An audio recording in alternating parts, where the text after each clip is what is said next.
I am the Tofu Golem. Please enjoy the video. In this video, I will show you how to reset your Jeep after an oil change. First, turn your Jeep's ignition to the on position, but don't start the engine. Next, fully depress the accelerator pedal 3 times within a 10-second window. This action signals the system. Finally, turn the ignition completely to the off position. This sequence is crucial for initiating the reset process effectively and efficiently. After completing the initial steps, it's time to confirm the reset.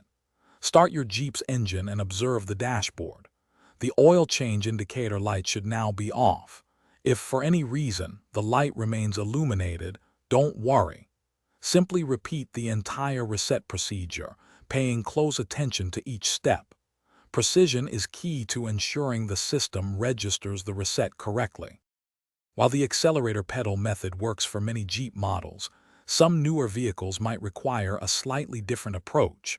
You might need to use your Jeep's infotainment system or the controls on your steering wheel.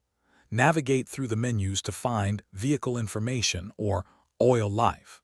From there, you should see an option to reset the oil life or the oil change indicator.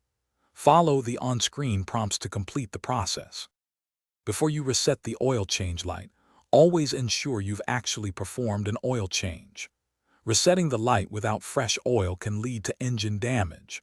For the most accurate and model-specific instructions, always refer to your Jeep's owner's manual. It provides detailed guidance tailored to your vehicle. Remember, regular oil changes are crucial for maintaining your engine's health and ensuring its long-term performance. Thanks for watching. Consider subscribing if we helped you today.